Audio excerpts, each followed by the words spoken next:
Peeps, I'm back with some food.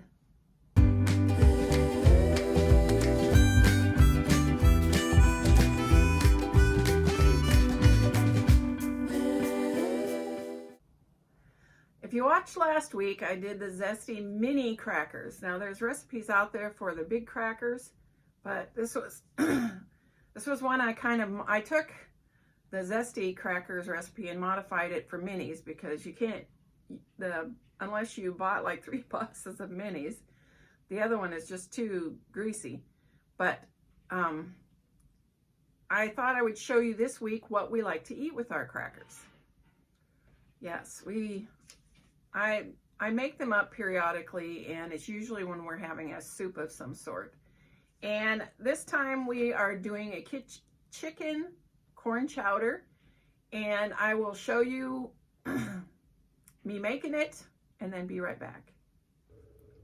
Okay, today we're making some chowder. I've got my Instant Pot, and the first thing we're putting in there is I cut up about 5, I would say maybe medium size, they're not real small, potatoes.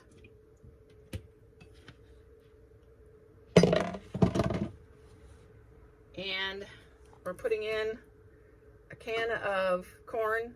Now, normally I like to use frozen, but I didn't have any, and this will work.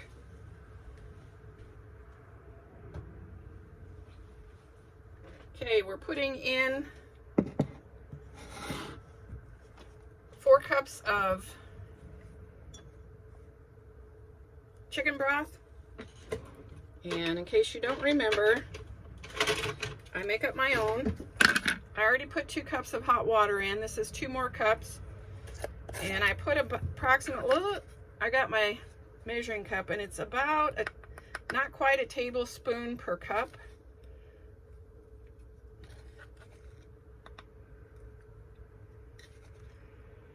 So that's 4 of them. And this is what I use. McKay's chicken seasoning. It is for me, the non-carnivore. And you stir that up in there.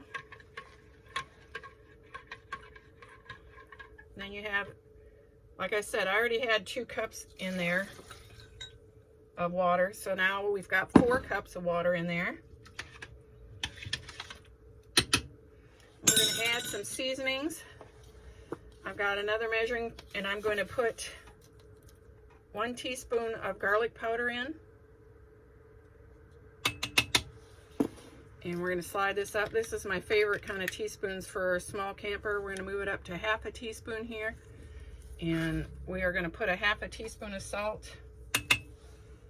This is pink Himalayan salt. That's what I use. And the last of the seasoning is I have 1/2 of a yellow onion chopped up here. And we're going to stick that in. And we're going to kind of stir it up a little bit. And we're going to throw the lid on. Maybe. And we're going to come around here. And we're going to put it on pressure cook for, let's see, pressure cook for 10 minutes. Because we want those potatoes good and done. Oops, did you even see that? Okay, so it's going to cook for 10 minutes and then we'll be back to do the rest. Okay, we're back to finish off.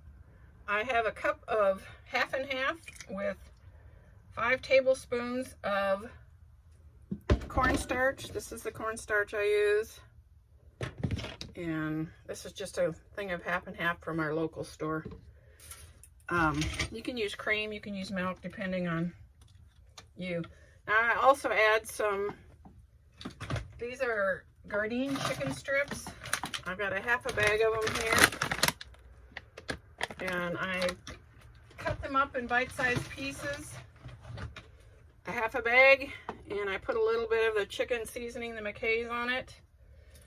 And I'm pouring that in there. So we have kind of a chicken corn chowder. Now,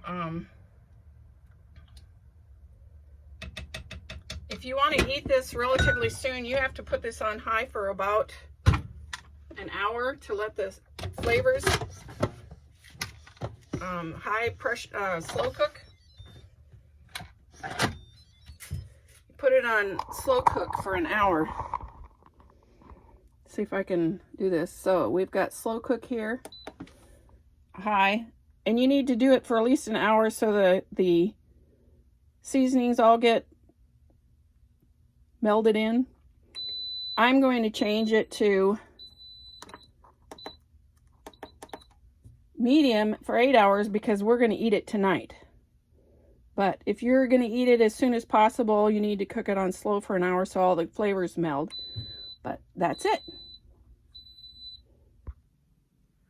So, chicken corn chowder. It's fake chicken, of course, because that's what I do.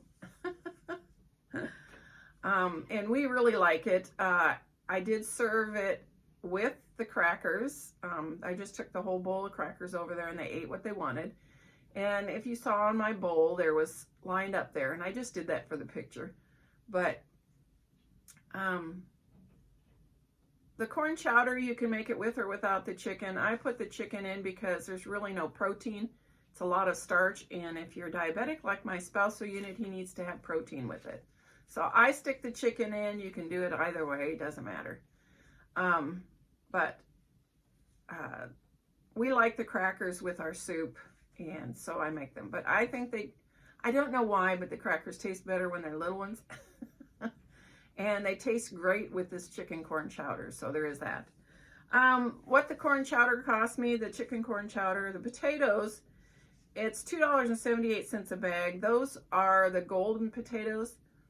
I personally prefer the flavor of russets, but they are the highest on the glycemic index. Since spousal unit is diabetic, I try to do a little better and I get the golden. Now, I only used 1/3 of a bag, so it was 93 cents. The corn, I truly like to use frozen better, but I only had a can, and that can cost me 68 cents. The onions, they're $3.74 for a bag. There was approximately 6 in there, so 63 cents. The half and half that I used was $1.79, and I used half of it, and it's 90 cents. Typically, I like to use a non-dairy, but I didn't have it, and that was the easiest to get my hands on. The chicken, it's $4.92 a bag, and I use half of it, so it's $2.46. Now, the only other really thing in there is cornstarch, and it's $2.44 for that whole entire thing. I have no idea how much that holds, so it's insignificant to me. I keep cornstarch on hand for making soups and things I want to thicken. The whole thing was $6.10. Add a little bit more for the spices that I don't list.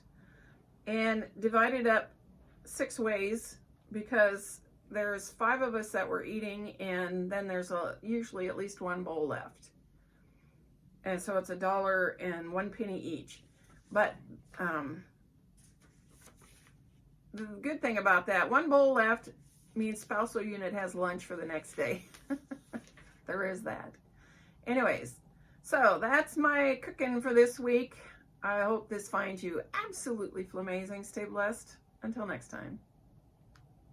Hey, you made it to the end. Please hit like and subscribe, and thanks for watching.